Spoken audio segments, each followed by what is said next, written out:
Eu sou o Natanel. Eu sou a Ruth. E esse é o canal da BVN. Desde já peço que você se inscreva no canal. Deixe o like. Ative o sininho das notificações para ficar por dentro de tudo. E compartilhe esse vídeo para o máximo de pessoas que conseguir. E vamos para o nosso culto. Olá, tudo bem? Que alegria nós podermos estarmos juntos, mesmo que de forma remota, podendo adorar e glorificar o nome de Deus. Hoje nós estaremos compartilhando a palavra de Deus, cultuando ao Senhor, cantando. Espero que você aí solte a sua voz, tenha em mãos aí a sua Bíblia, o seu smartphone. E também, lembre-se, nós teremos hoje a celebração da Ceia do Senhor. E eu quero ressaltar aqui coisas importantes para que você possa participar. Primeiro, de fato, a Ceia do Senhor é para alguém que já tenha Cristo como Senhor e Salvador. Se você já tem a Cristo como Senhor e Salvador, participe com a gente hoje também na Ceia do Senhor, que logo logo estaremos celebrando. A segunda coisa é que de fato você esteja firme numa comunidade cristã. A ceia é do Senhor, mas ela é ministrada por meio da igreja local, por meio da comunidade cristã. Então, se você não está aí vivenciando a igreja, aquilo que você é, então volte a ter comunhão com o povo para que você possa participar. Você que é da IBVN, então participe com a gente, tá bom? E a terceira direção aqui para você é que de fato você entenda que você precisa ter liberdade diante da presença de Deus. Então, se há coisas a confessar, se há um impedimento que você tem aí no seu coração, acerte isso com o Senhor antes de você participar da mesa. A palavra de Deus diz que há consequências quando nós não estamos em plena comunhão com o Senhor, participando da ceia, tá bom? Seguindo essas 3 diretrizes aí, vamos seguir. Adore a Deus com a gente, cante, solte a sua voz, chama as pessoas aí de casa para sentar com você, para que juntos nós possamos cultuar o nosso Deus. Vamos lá? Vamos começar este culto cantando o cântico calmo, sereno e tranquilo. É um cântico antigo, mas muito atual, não é mesmo? E este tema é presente na vida daquele que tem a Senhor Jesus como seu único e suficiente Salvador. Olha, nós que temos a Jesus não temos isenção de passar por aflições. Mas em meio a aflições podemos declarar que vivemos calmo, sereno e tranquilo, porque temos a certeza que Deus está no controle, nos guardando e permitindo tudo o que é da vontade dele em nossas vidas, e por isso devemos descansar no Senhor. Vamos começar este culto com este cântico.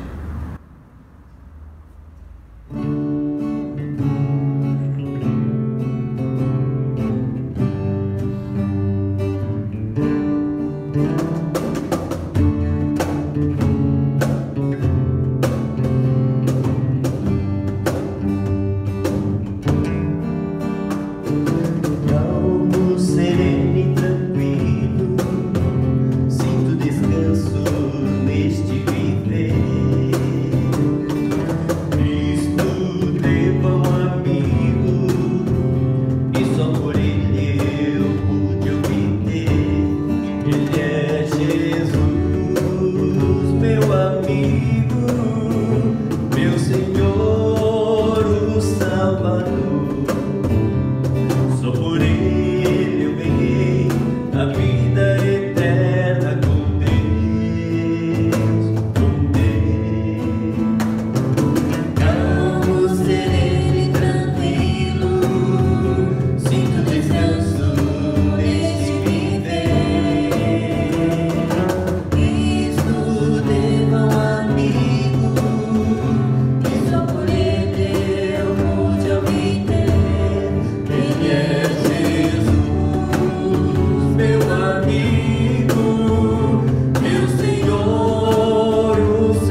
Bom dia, irmãos. Próximo cântico, vamos cantar, vamos engrandecer o nome do nosso Deus, porque Ele é digno de toda honra e toda glória. Vamos estar cantando Tu és Santo.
Boa noite, amada Igreja Batista Vida Nova, aí no Jabaquara.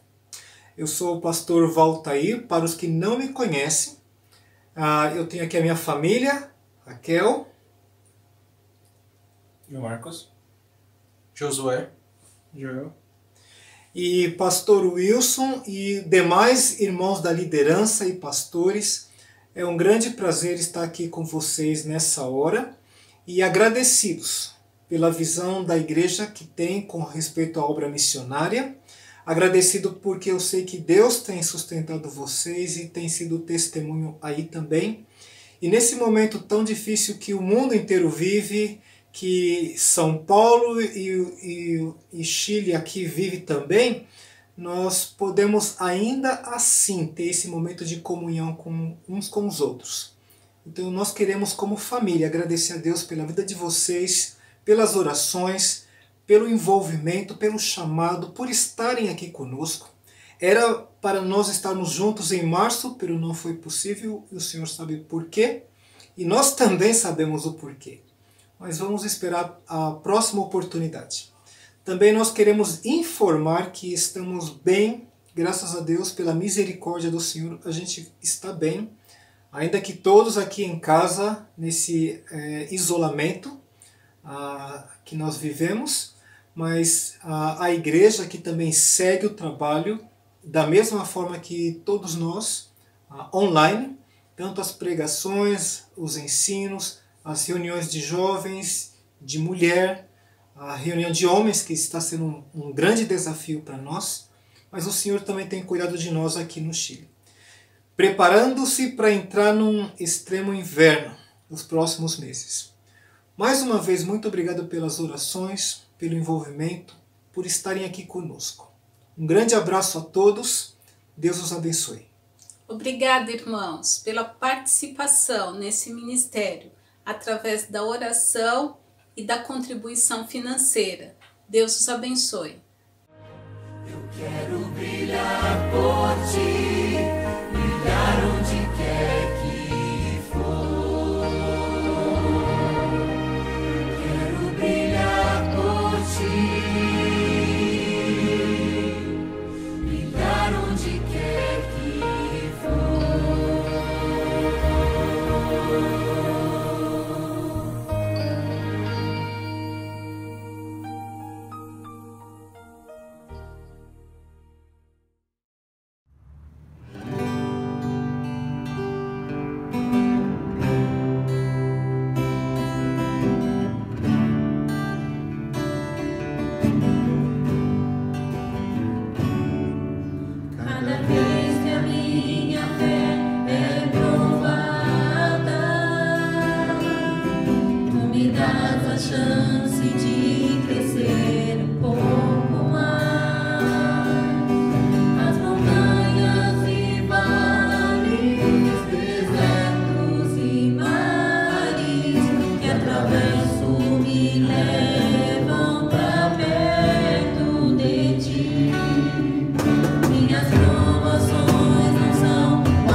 Bom dia, graça e paz. Estamos aqui agora neste momento te convidando para que você possa abrir a sua Bíblia para juntos estudarmos a palavra de Deus. Já cantamos, já também assimilamos informações passadas aí pelo culto online e estamos vendo uma série em Abacuque, mas hoje pela manhã, por conta da celebração da Ceia do Senhor, nós vamos ver um texto no Novo Testamento e, na permissão de Deus, hoje à noite, nós vamos dar continuidade aí à série no livro de Abacuque, tá bom? Então eu te convido para que você possa abrir aí a sua Bíblia ou acessar aí através do seu smartphone a epístola de Paulo aos Coríntios, a segunda epístola, capítulo 4, por gentileza. Eu estarei vendo os versos 16, 17 e 18 do capítulo 4 aí, da segunda epístola de Paulo aos Coríntios. E diz assim a palavra de Deus: por isso não desanimamos, pelo contrário, mesmo que o nosso ser exterior se desgaste, o nosso ser interior se renova dia a dia. Porque a nossa leve e momentânea tribulação produz para nós um eterno peso de glória, acima de toda comparação, na medida em que não olhamos para as coisas que se veem, mas para as que não se veem. Porque as coisas que se veem são temporais, mas as que não se veem são eternas. Através desse texto, eu quero trazer uma ideia, uma verdade para as nossas vidas, para a nossa reflexão nesta manhã, é que o cristão tem vida abundante. Você pode repetir comigo aí no seu coração, na sua mente, ou quem sabe verbalizar: o cristão tem vida abundante. Tá ok? Curva a sua cabeça, vamos orar e pedir a direção do Senhor. Pai, obrigado pela Tua palavra, por tudo aquilo que nós já podemos realizar nesta manhã, cantar os louvores, de fato ouvir as informações prestadas, e agora nós podemos nos voltar para a Tua palavra e sermos ministrados pelo Teu Espírito Santo. Seja com a gente, mesmo não estando juntos de forma presencial, Teu Santo Espírito nos une para que nesta manhã, com os corações ligados ao Senhor, sejamos ensinados pelo Teu Espírito e assim inclinados para fazer a Tua vontade. Pois nós oramos em nome de Jesus. Amém. Amém. No mundo em que nós estamos vivendo, não somente nestes dias aí da pandemia do coronavírus, mas as nossas vidas como um todo e também as nossas vidas daqui para frente, como sempre, nós estaremos enfrentando constantes obstáculos, constantes lutas.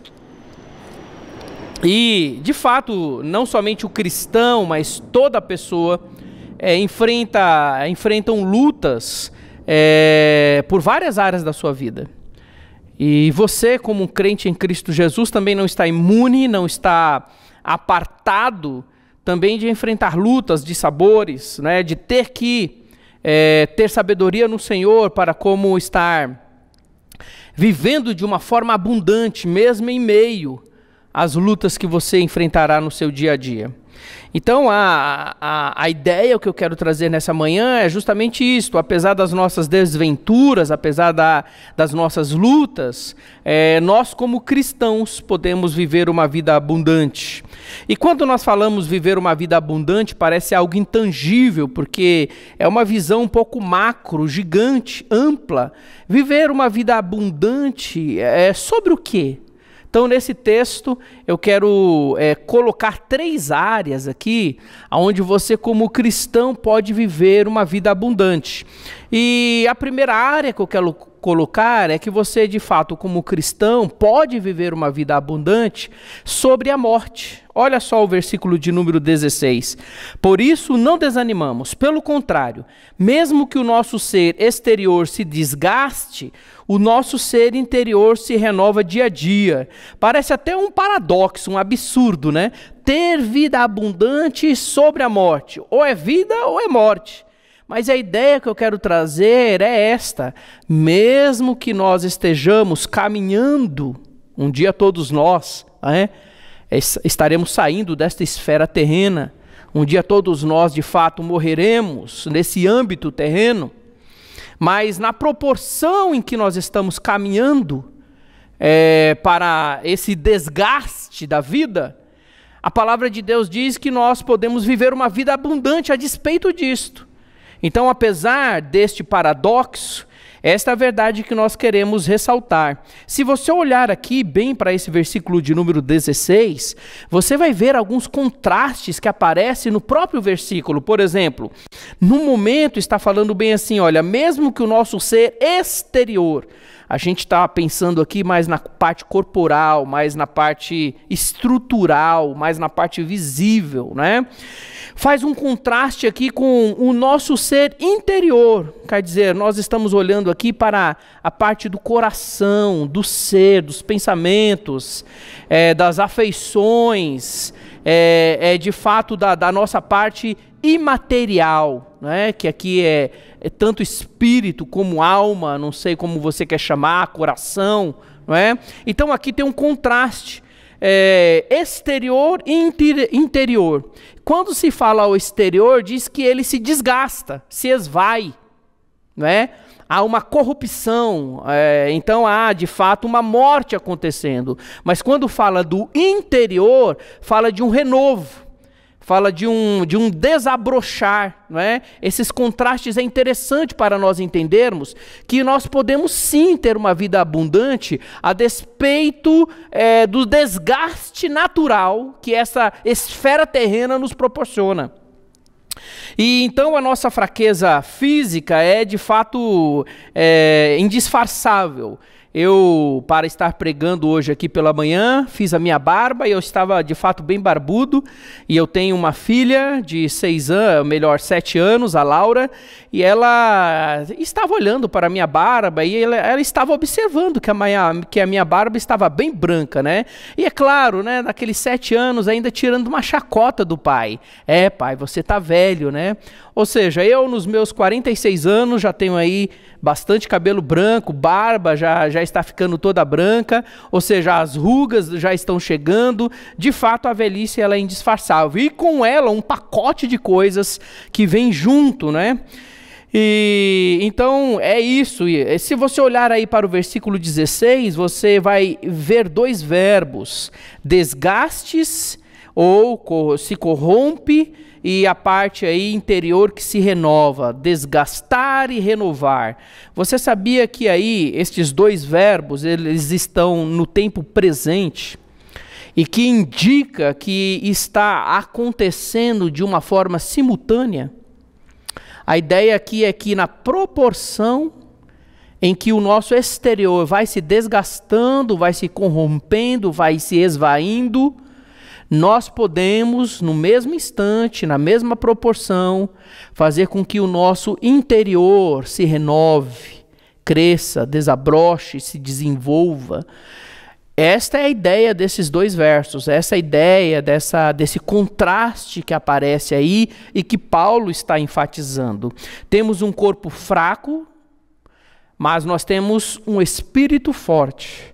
Na proporção em que nós vamos se esvaindo de uma forma externa, o nosso ser interior pode se fortificar, pode amadurecer, pode se desenvolver. Então nós temos um ser exterior fraco. Se você olhar aí no capítulo 4, verso 7, Paulo vai salientar isso dizendo que o nosso corpo é como se fosse um vaso de barro. E aquilo que o Senhor é dentro de nós que é de fato o verdadeiro tesouro. Olha só o verso 7 aí no capítulo 4. Temos, porém, esse tesouro em vasos de barro, para que se veja que a excelência do poder provém de Deus, não de nós. O Senhor é quem está operando no nosso interior, Ele que está atuando em nosso interior, fazendo com que ela se desenvolva, cresça, ao mesmo tempo que o nosso vaso de barro, de fato, se desfarela. Né? Se você olhar aí, logo depois do texto que nós lemos, versículo 16 aí a 18, você vai chegar no capítulo 5. Olha só o que diz o verso 1 do capítulo 5.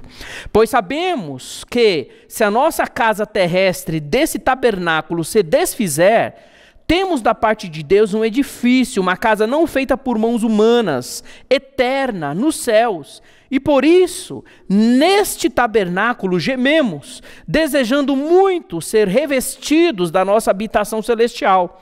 Então Paulo, ele tem essa perspectiva de que de fato nós estamos sofrendo corrupção, desgaste, mas está preparado para cada um de nós que temos a Cristo como Senhor e Salvador, um corpo glorificado. Ele está dizendo aí como se fosse uma casa eterna. Então, no momento, nós gememos, nós sofremos de uma forma externa, porém, chegará um dia em que nós seremos revestidos de algo que não se esvai, que não se corrompe, que não acaba, que é o nosso corpo glorificado. Então Paulo tem essa perspectiva, por mais que nós vamos nos desgastando, por mais que o nosso exterior é fraco, mas um dia vai se unir com o nosso interior forte, revestido, trabalhado pelo Santo Espírito de Deus. Eu estou tirando aqui um comentário de um certo autor que diz assim: a expressão ser interior é sinônimo de coração para Paulo, denotando o centro da pessoa, a fonte da vontade, das emoções, pensamentos e afetos. E aí, em Efésios 3, versículo 16 e 17, o ser interior, ele se fortalece quando, mediante a ação do Espírito Santo, Cristo mora no ser interior da pessoa, que passa a estar enraizado e fundamentado no amor de Deus.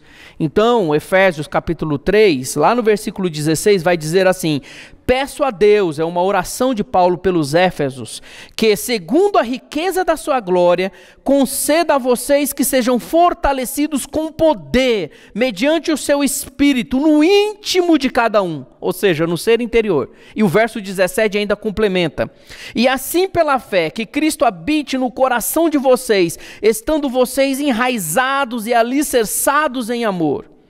Então, Paulo aqui está querendo colocar, olha, de fato, numa parte externa, nós sofremos, mas Deus vai trabalhando também aqui no íntimo do nosso ser, no nosso coração. Então nós podemos ter vida abundante a despeito ou sobre a morte. Se você observar aí, dentro do capítulo de número 4, verso 11, 12, você vai ver a experiência do próprio apóstolo Paulo. Ele diz aí no verso 11: durante a vida inteira estamos sempre em perigo de morte por causa de Jesus, para que a vida dele seja vista nesse nosso corpo mortal. Paulo foi um missionário que foi perseguido, foi apedrejado, foi chicoteado, ficou preso, foi machucado, ou seja, cheio de cicatrizes. Ele está falando, olha, por mais que o nosso exterior sofra, por causa de Cristo, você vai perceber que a vida de Cristo em nós, cada vez mais então é evidenciada, ela é desabrochada, ela é trabalhada. Então ele diz no verso 11, durante a vida inteira estamos sempre em perigo de morte por causa de Jesus, para que a vida dele seja vista nesse nosso corpo mortal. E se você chegar aí no versículo de número 12, ainda vai dizer, assim enfrentamos a morte, mas isso resulta em vida para vocês. Paulo tinha plena convicção de que enquanto estava se desgastando de uma forma exterior, aquilo que Cristo estava trabalhando no seu ser íntimo, estava também podendo ser desaguado sobre a vida dos irmãos ali em Corinto. Então devemos nos concentrar na força interior que vem pelo Espírito de Deus. Eu e você não devemos estar vivendo as nossas vidas tão somente por aquilo que está acontecendo conosco de uma forma externa, mas podemos estar focados e plenamente em crescimento através do ministério do Espírito Santo dentro de nós, em nosso coração. Se nós, de fato, nos concentrarmos na corrupção do ser exterior, ou seja, no desgaste do nosso ser exterior, deixaremos de experimentar vida abundante que temos no nosso interior, no nosso coração, por meio do santo ministério do Espírito de Deus. Então deixa eu trazer algumas considerações aqui para você. Primeiro, no aspecto corporal. Doenças, eu penso que você possa estar vivendo em dias de dores, possa ser que você já contraiu no seu aspecto exterior, no seu corpo, na sua estrutura material, né, seu corpo, doenças que você vai carregar pelo resto da sua vida. E isso já é indícios de um desgaste que está acontecendo na sua vida. Eu não sei aí quantos anos você tem, a quanto está a sua vida. Como eu estou dizendo, eu nos meus 46 anos já estou tomando um medicamento porque eu estou pré-diabético, já estou aqui com uma doença aqui na questão entre o esôfago e o estômago, que alguns já colocam que é uma doença pré-cancerígena, já estou com um problema aqui um pouco no fígado, uma esteatose, por causa de uma vida sedentária, uma falta de cuidado no corpo, mas tudo isso aí por conta da idade que vai chegando. Você tem enfrentado lutas por conta de doenças?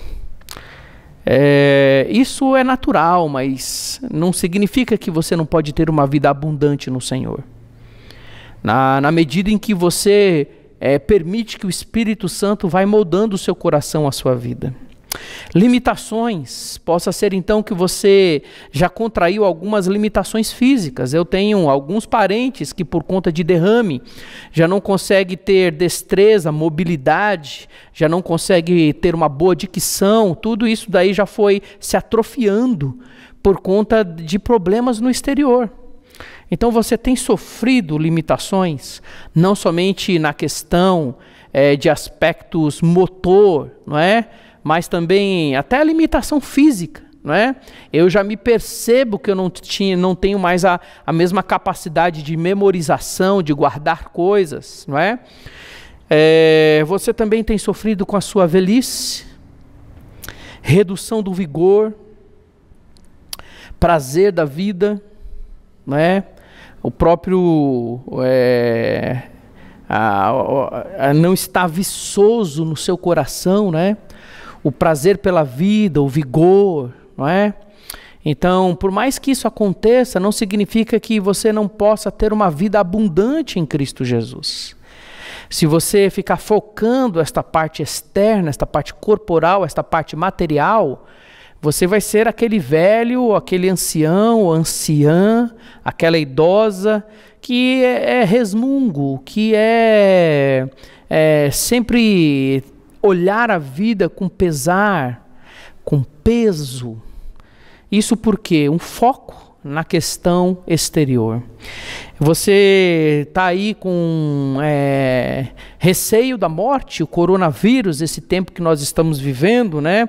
Uma crise existencial, não se vê propósito na sua vida por conta dos aspectos externos do seu ser.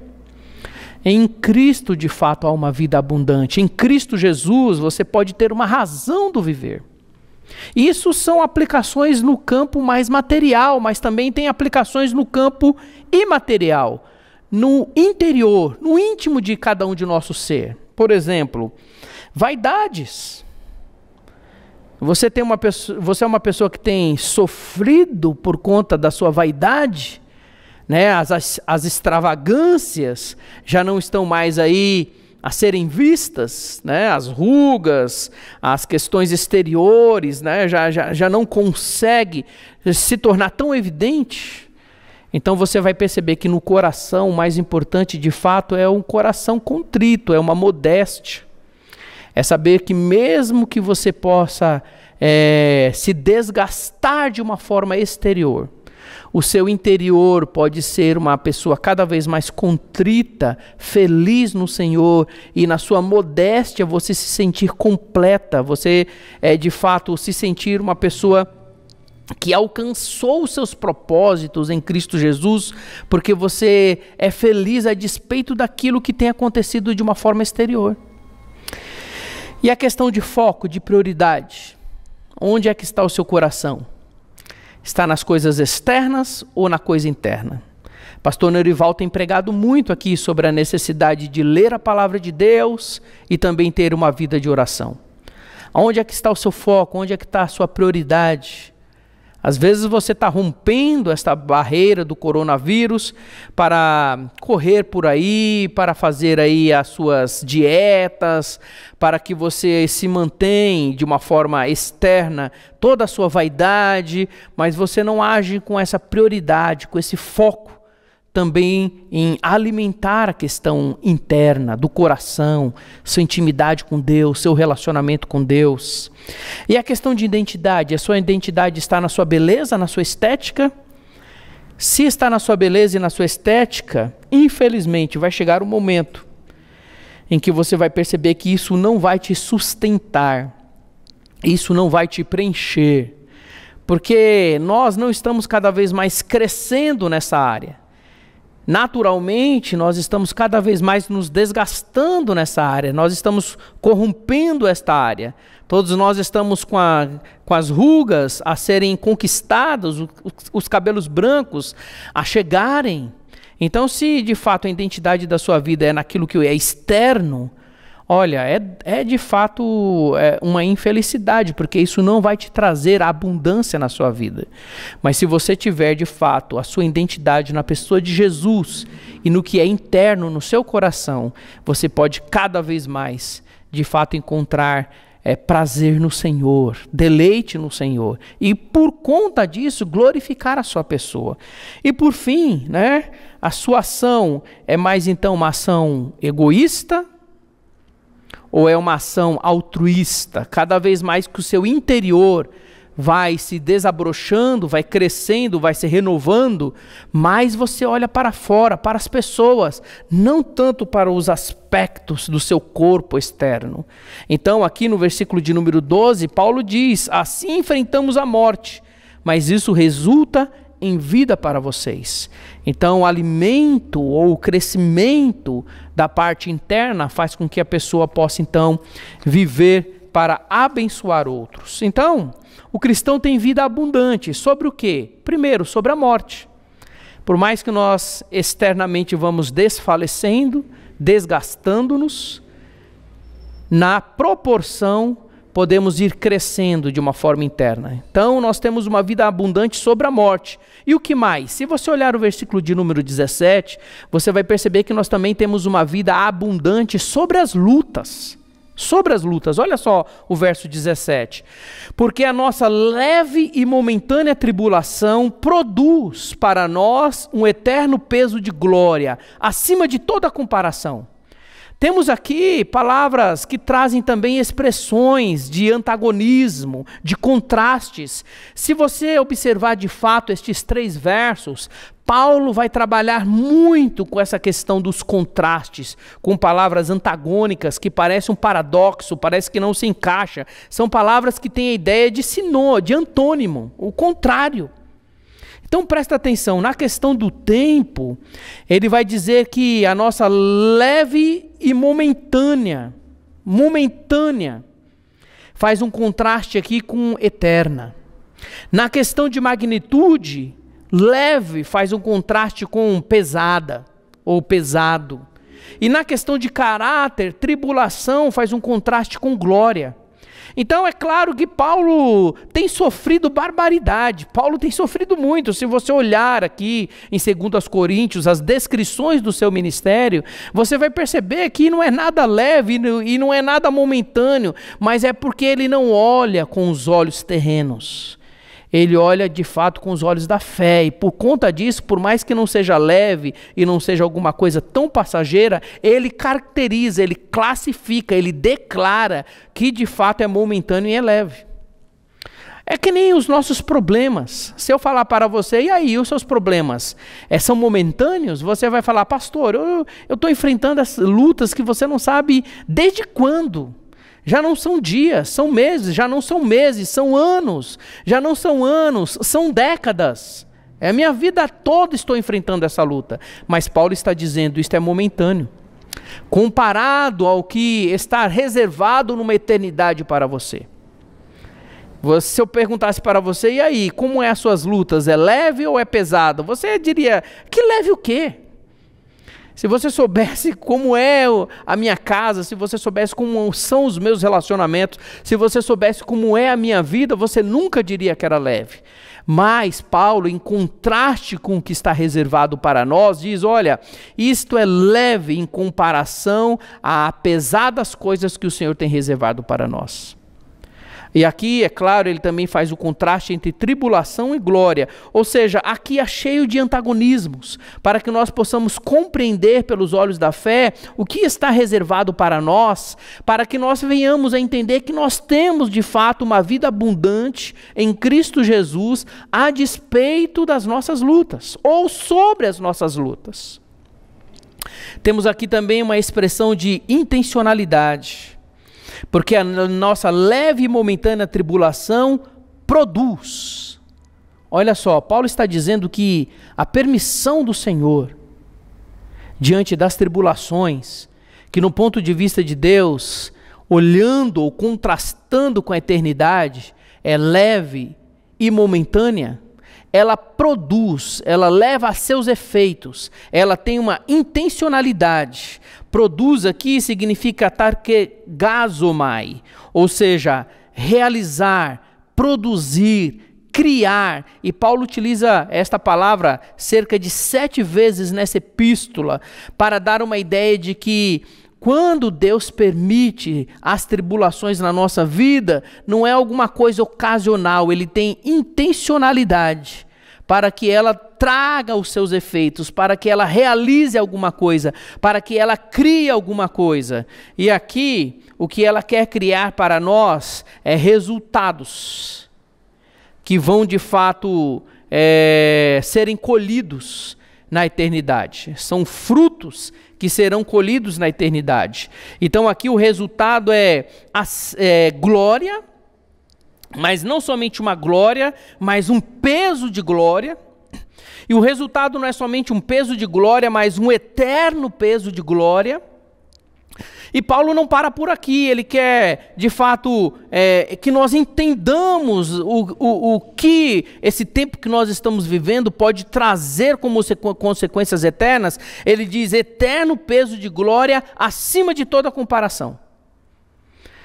Então ele diz aqui, olha, nós podemos ter como cristãos uma vida abundante sobre as lutas.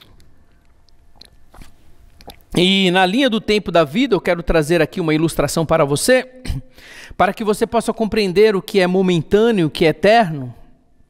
Eu estou trazendo aqui um barbante, e eu creio que dá para você perceber aí que o início desse barbante aqui, ele está pintado de vermelho.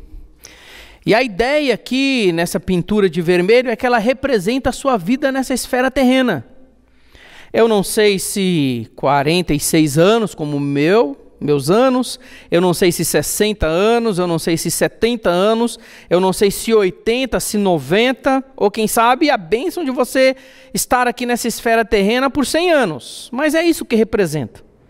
Paulo está dizendo, olha, a nossa vida aqui, ela é breve, junto com as suas tribulações, junto com os seus sofrimentos, e ela é leve, mas o que nós fazemos aqui, nos nossos anos de vida, vai ter um efeito na nossa eternidade, que é a partir daqui. E olha só, a nossa eternidade, olha aqui, olha o tanto, eternidade não tem fim, olha só. Ele está dizendo, olha, a nossa leve e momentânea tribulação vai trazer eterno peso de glória. E você pode puxar, é eterno. Ou seja, aquilo que nós vivenciamos aqui terá resultados na eternidade. Então a ideia é que nós venhamos a entender que nós podemos ter vida abundante aqui, mesmo em meio às tribulações, mesmo em meio às lutas, que Paulo diz, olha, isso é momentâneo. Isso é leve, mas o que vai trazer como frutos é de fato um peso eterno de glória, acima de toda comparação. Não tem como você comparar isso daqui. Olha, a eternidade com Deus. Então é isso que Paulo quer enfatizar aqui no texto, que estes contrastes que evidenciam uma intencionalidade, não é? A nossa leve e momentânea tribulação vai produzir, vai criar resultados eternos sobre a nossa vida. Que Paulo diz aqui que não é só glória, mas é peso de glória, não é só peso de glória, mas eterno peso de glória, e não é só eterno peso de glória, mas eterno peso de glória acima de toda comparação. Então, como aplicação, nossas vidas nesse mundo, de fato, nós vamos enfrentar espinhos. Nós vamos enfrentar vales escuros, nós vamos enfrentar desertos. E possa ser que você esteja vivendo aí um deserto. Olha para todos os lados, não há ninguém. Olha para todos os lados, não há uma perspectiva, né, de solução. Mas Paulo está dizendo, você pode viver uma vida abundante a despeito do seu deserto. É de fato você entender que o Senhor pode estar trabalhando no seu interior, por mais que o seu exterior sofra. Aqui de fato nós sofremos, nós choramos, nós sangramos. O presente é doloroso para muitos de nós, mas o futuro é glorioso. Creia nisso. Nosso destino final é termos um ser totalmente glorificado. O nosso futuro de glória deve então nos encorajar a enfrentar com alegria as nossas tribulações presentes. Olhando com os olhos da fé, isso deve nos impulsionar, nos alegrar a viver, de fato, enfrentando as nossas lutas. Olha a experiência de Paulo aqui no versículo 8, no versículo 9, diz assim: em tudo somos atribulados, porém não angustiados. Ficamos perplexos, porém não desanimados. O verso 9 diz assim: somos perseguidos, porém não abandonados. Somos derrubados, porém não destruídos. A ideia aqui é de um soldado, né? Eu estou aqui só ilustrando. Mas dá a ideia aqui de um soldado que está enfrentando a sua guerra e cada vez mais vai haver uma intensidade, um aumento de tensão por causa da guerra que esse soldado está vivenciando. Ou seja, primeiro Paulo está dizendo, olha, eu estou atribulado e essa tribulação está me fazendo ficar perplexo. E ao ser perplexo, significa que eu estou sendo perseguido pelos inimigos e, consequentemente, esse inimigo está conseguindo me derrubar.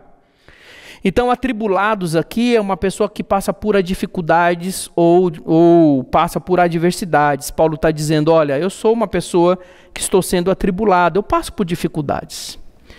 Eu passo por adversidades, porém não angustiado, quer dizer, por mais que eu passe por dificuldades e adversidade, não significa que isso me impede de eu desenvolver o meu ministério, não impede de eu continuar pregando a palavra de Deus. Isso não me angustia, isso então não me trava, isso então não cria barreiras. Então, por mais que você seja uma pessoa atribulada, que tem adversidades, que tem dificuldades, não significa que você não pode continuar. Paulo está dizendo, olha, eu sou perplexo, ou melhor, eu fico perplexo, ou seja, às vezes eu não sei o que fazer. Eu não enxergo soluções. Você também é assim? Às vezes os problemas chegam que você não consegue ver aquela luz no final do túnel. Você não percebe soluções. Isso te traz perplexidade. Paulo está dizendo, olha, eu também enfrento perplexidade. Porém, eu não perco a esperança em Jesus. Porém, ele diz aí, eu não fico desanimado. Paulo diz, olha, eu sou perseguido, ou seja, ele tem ataque de pessoas.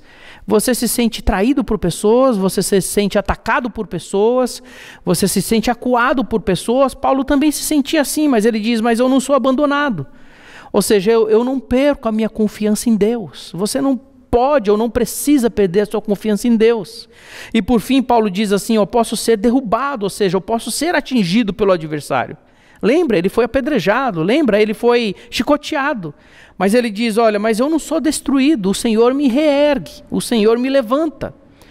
Então aqui parece que traz uma cadência, traz degraus de intensidade. Ou seja, aquela pessoa que é atribulada, isso lhe traz perplexidade, ela fica meio que sem soluções, e por conta disto a perseguição chega e até mesmo ela é derrubada.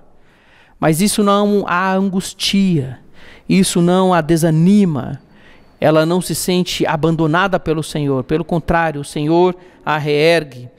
Então nossas dificuldades não devem nos afastar de Deus, esta é a verdade, este é o ensinamento aqui, mas na realidade nos aproximar do Senhor. O que seremos deve nos encher então de esperança, de confiança no Senhor, para nós enfrentarmos as intimidações que nós já estamos recebendo ou que venhamos a receber. Então o que nós estamos vendo aqui é que o cristão, de fato, ele tem vida abundante. Sobre o quê? Sobre a morte, sobre as lutas. Elas estão aí, mas ela não me angustia. Elas estão aí, mas elas não vai fazer com que eu me desanime. Elas estão aí, mas elas não vai me trazer a percepção de que eu estou abandonado pelo Senhor. Elas estão aí, mas o Senhor está me mantendo em pé, Ele está me reerguendo, Ele está de fato me animando, me direcionando. E por fim, o cristão tem vida abundante não somente sobre a morte, as lutas, mas também sobre as incertezas. Olha o verso de número 18, diz assim: na medida em que não olhamos para as coisas que se veem, mas para as que não se veem, porque as coisas que se veem são temporais, efêmeras, passageiras, mas as coisas que não se veem são eternas. Então aqui o texto diz assim, iniciando, na medida em que não olhamos, a edição atualizada vai dizer, na medida em que nós não atentamos. Então a ideia aqui não é somente olhar, a ideia aqui é considerar algo importante. Na medida em que nós não consideramos algo importante, as coisas que são efêmeras, passageiras, temporárias, materiais, visíveis aos olhos. Então aqui nós estamos falando sobre aquilo que de fato vai no nosso coração, aquilo que é prioridade, aquilo que ocupa o centro do nosso ser, o trono do nosso viver.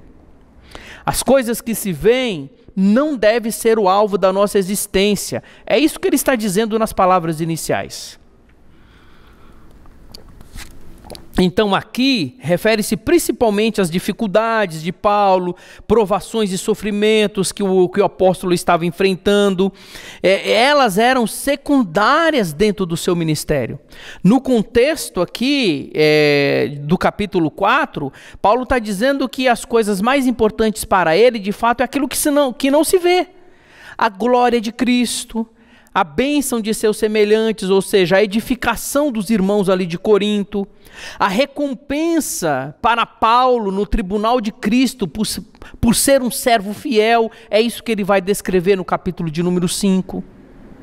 Então ele está dizendo, olha, os nossos olhos, ou seja, a nossa prioridade de vida não deve ser colocado diante das coisas que nos acontecem de uma forma exterior, de uma forma que vai vir como um ataque externo, mas naquilo que o Senhor está trabalhando e que está produzindo para a glória do Senhor, edificação dos irmãos e frutos na eternidade.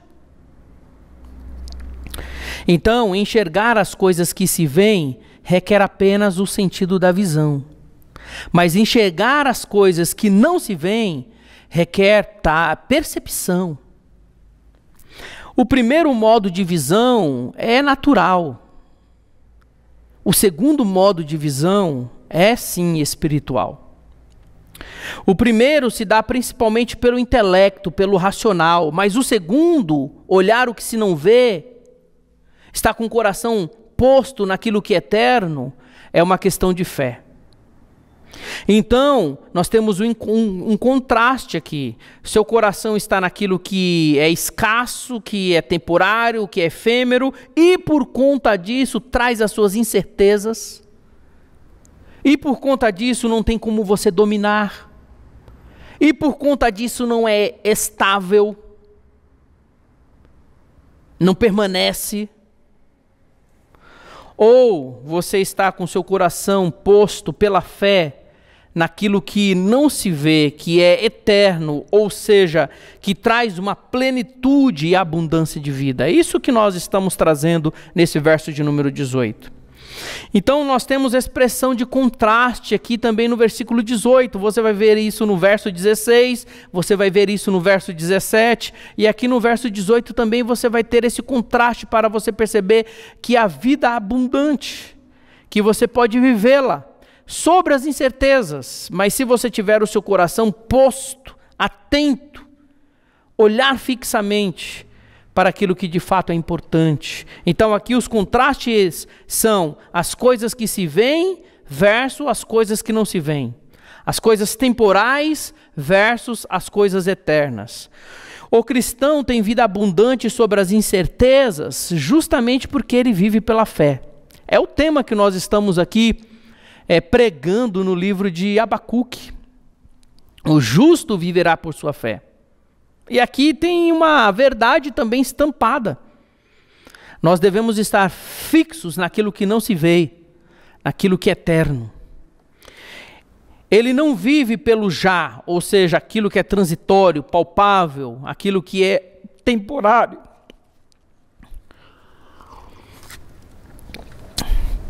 Perdão.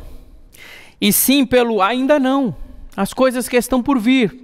Você já pode estar desfrutando da vida abundante hoje, mas elas ainda vão se concretizar na sua plenitude eternamente, no porvir, quando Cristo chegar. Olha só alguns exemplos que eu estou tirando aqui do livro de Hebreus, capítulo 11. Olha só algumas pessoas que mesmo em meio às coisas transitórias e terrenas, elas tiveram fé, fixaram naquilo que estavam por vir e por conta disto, elas é ressaltadas por Deus na galeria da fé. Hebreus 11:1 diz: ora, a fé é a certeza das coisas que se esperam, a convicção de fatos que não se veem. Hebreus 11:7 vai falar de Noé. Pela fé Noé, olha só, divinamente instruído a respeito de acontecimentos que ainda não se viam, e sendo temente a Deus, construiu uma arca para a salvação de sua família. Assim, ele condenou o mundo e se tornou herdeiro da justiça que vem da fé. Hebreus 11, versos de 13 a 15 diz: todos estes morreram na fé. Ele foi descrevendo algumas pessoas e aqui ele resume: todos estes morreram na fé, não obtiveram as promessas, mas viram-nas de longe e se alegraram com elas, confessando que eram estrangeiros e peregrinos na terra, porque os que falam desse modo manifestam estar procurando uma pátria, e se na verdade se lembrasse daquele de onde saíram, teria oportunidade de voltar. Então aqui o autor de Hebreus vai dizendo: olha, tem muitas pessoas que eu posso relatar, que foram pessoas que viveram pela fé, que ainda não alcançaram no seu tempo presente, mas tinham expectativa do porvir, e por conta disso viveram uma vida abundante, não com os olhos humanos, só procurando o que é material, só procurando o que é passageiro, mas com a sua perspectiva nas promessas de Deus. E por fim, versos 24 a 26 do capítulo 11, que vai falar de Moisés, e diz assim: pela fé Moisés, sendo um homem feito, recusou ser chamado filho da filha de Faraó, preferindo ser maltratado junto com o povo de Deus a usufruir prazeres transitórios do pecado. Ele entendeu que ser desprezado por causa de Cristo era uma riqueza maior do que os tesouros do Egito, porque contemplava a recompensa. Que belo texto. De aplicação, é que nós devemos colocar os nossos olhos, ou seja, o nosso coração, não naquilo que é terreno. Pois colocar o nosso coração naquilo que é terreno é de fato um investimento insensato. Você não precisa ser guiado pelas incertezas do que você vê. Você pode ser guiado pela fé do que não vê, não é tangível. A vida abundante está na convicção do que Deus diz em sua palavra, do que Deus diz acerca de você, na palavra dele, em viver pela fé através desta palavra, através do Senhor desta palavra. os bens conquistados, a saúde estável, de fato, a ausência de lutas, os status adquirido, a posição que você chegou, a profissão que você conquistou, nada disso lhe dará a vida abundante, porque são transitórios, tem prazo de validade. O visível e tangível, que muitas vezes enche os nossos olhos e tenta nos seduzir o nosso coração, é aquilo que de fato não vai permanecer, não vai durar para sempre. Pode ser carro, pode ser casa, pode ser beleza, pode ser saúde, pode ser finanças, pode ser diploma e etc. Mas se você tiver os seus olhos fitos nas coisas que não se veem, nas coisas que são eternas, com certeza você pode desfrutar da vida abundante em meio às incertezas que tudo que você possa ter nessa esfera terrena. Eu quero concluir citando um versículo de Paulo em Romanos, capítulo 8, verso 18. Ele diz assim: porque para mim tenho por certo que os sofrimentos do tempo presente não podem ser comparados com a glória a ser revelada em nós. Ele tinha essa perspectiva. Tudo que nós estamos vivendo, sofrendo, as tribulações, as lutas, as baixas, as perdas, as limitações, o envelhecimento, tudo isso vai passar. Não pode ser comparadas por aquilo que o Senhor já tem reservado para cada um de nós. Creia nisso. Você pode ter em Cristo Jesus uma vida abundante sobre a morte, sobre as lutas, sobre as incertezas. Que Deus te abençoe. A graça do Senhor nos basta. E a nossa oração é para que você que está assistindo esse culto possa estar certo e confiante de estar gozando da graça do Senhor. Se você não tem o Senhor Jesus como seu único e suficiente Salvador, olha, que esta manhã seja uma manhã de salvação. E a nossa oração é para que você possa abrir as portas do seu coração e permitir que Jesus transforme a sua vida. Vamos louvar ao Senhor com o cântico Tua Graça Me Basta.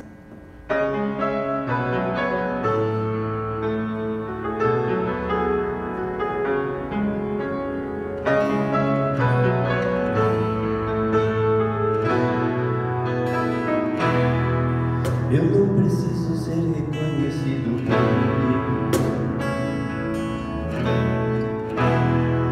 A minha glória é fazer com que conheçam a Ti.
Muito que bem, nós acabamos de compartilhar a palavra de Deus, dizendo que, como cristãos, nós podemos ter vida abundante. É sobre a morte, sobre as lutas e sobre as incertezas. É sobre a morte, de fato, entendendo que por mais que o nosso exterior vai se desgastando, o nosso interior pode cada vez mais ser desenvolvido, pode se renovar pelo ministério do Santo Espírito de Deus. Podemos ter uma vida abundante sobre as lutas, porque por mais que nós estamos enfrentando cada uma delas nessa esfera terrena, ela é leve e momentânea e pode produzir efeitos eternos sobre a nossa vida, se nós estivermos agradando a Deus pela forma como nós enfrentamos estas lutas. E por fim, nós vimos agora também que podemos viver uma vida abundante sobre as incertezas, porque nós não estamos olhando com os olhos humanos aquilo que é visível, porque é temporário.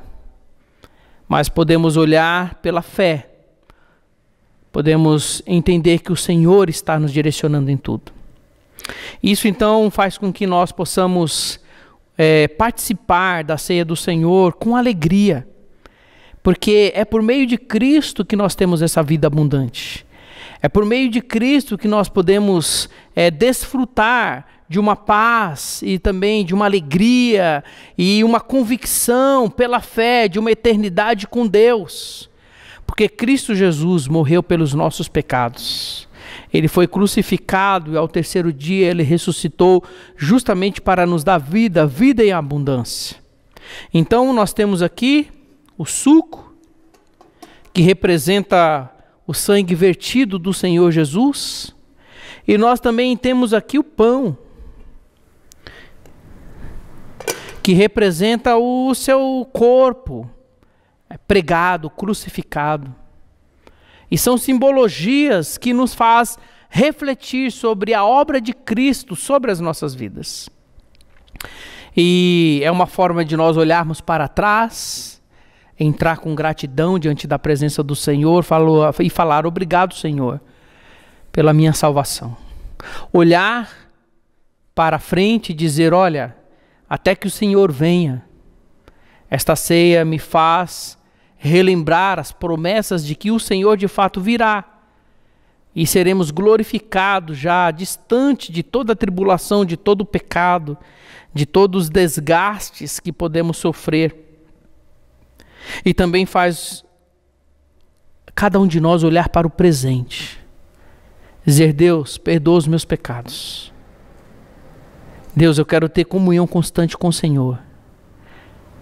Eu posso ter hoje uma vida abundante a despeito da corrupção do meu corpo, a despeito das tribulações que são de fato passageiras, leves. Eu quero ter uma vida abundante apesar das incertezas da vida.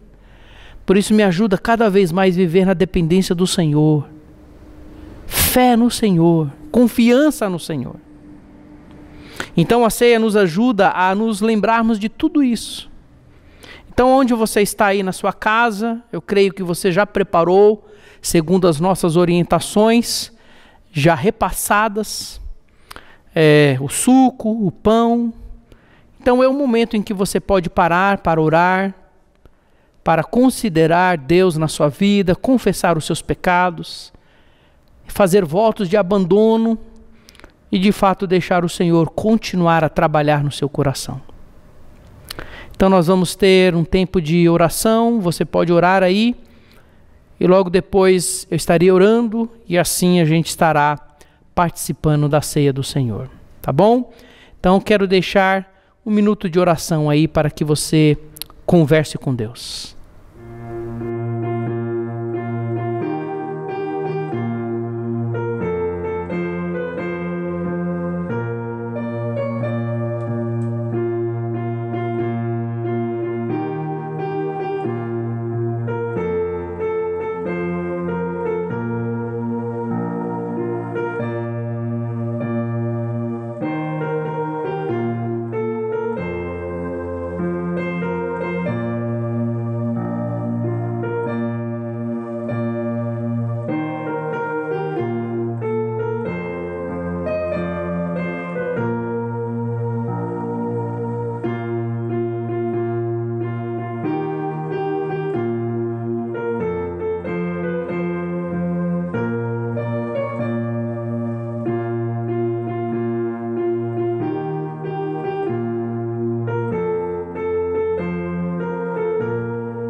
Pai, nós agradecemos pela Tua palavra, agradecemos pelo Teu Filho, Cristo Jesus, que morreu pelos nossos pecados, ó Pai amado, e ao terceiro dia ressuscitou, nos dando vida em abundância para todo aquele que crê na Sua obra de salvação.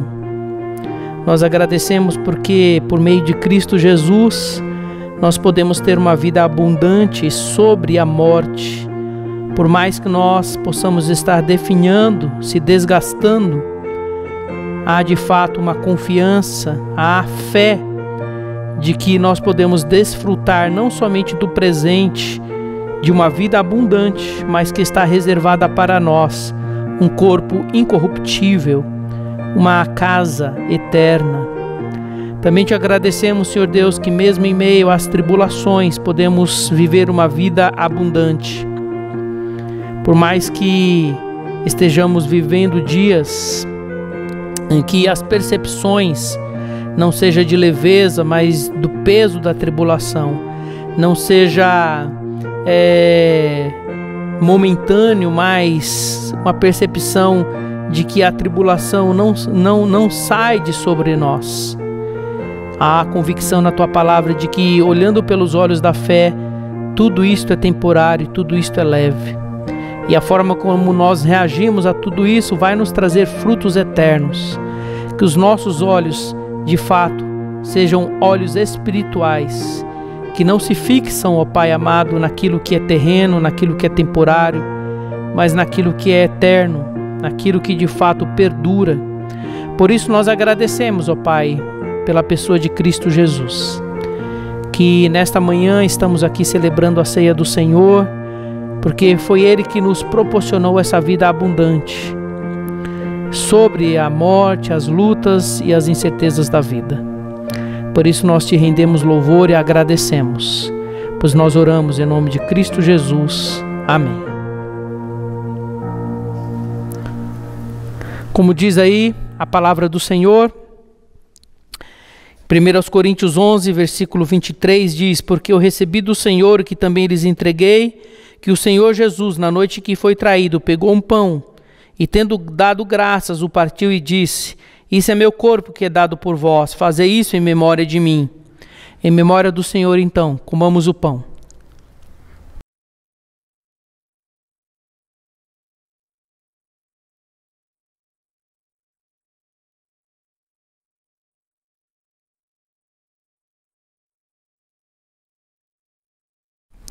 Em continuidade, a palavra do Senhor também diz: do mesmo modo, depois da ceia, pegou também um cálice, dizendo: esse cálice é a nova aliança no meu sangue, faça isso todas as vezes que o beberem, em memória de mim.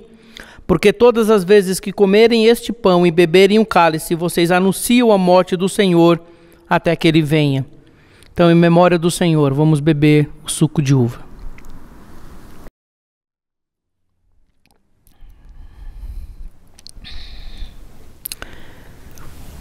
A nossa oração é que venha, Senhor Jesus. Nós estaremos agora ouvindo e cantando um louvor que vai exaltar o nome de Cristo Jesus. E permaneça com a gente, nós queremos também passar algumas informações e ter uma oração final com você. Cante com a gente, cante forte, cante convicto, adore ao Senhor, tá bom?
Amados irmãos em Cristo, eu peço que todos nós continuemos a orar ao Senhor, a buscar o Senhor, para que Deus dê-nos a alegria, a permissão de voltarmos aos cultos presenciais.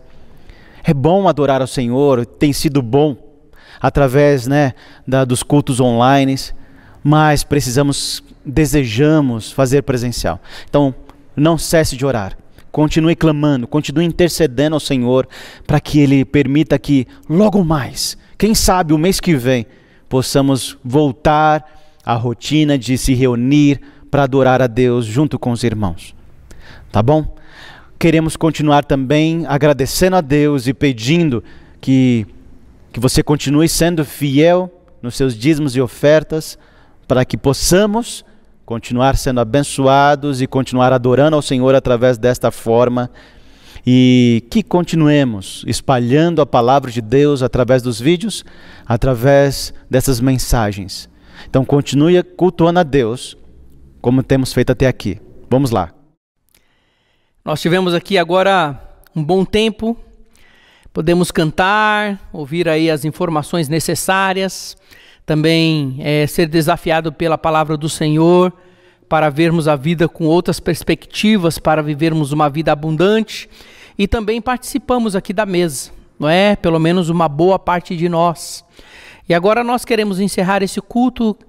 Gostaria que você pudesse curvar a sua cabeça, fechar os seus olhos. É uma pedagogia de nós estarmos pensando em Deus. Eu quero orar por você, tá bom? Deus, obrigado por tudo aquilo que o Senhor nos permitiu realizar nesta manhã. Te adorar, te bendizer, abrir a Tua palavra ou acessar a Tua palavra e de fato pensar nela e pensar em nossas vidas acerca dela. E nós sermos abertos para a ação do Teu Santo Espírito sobre nós.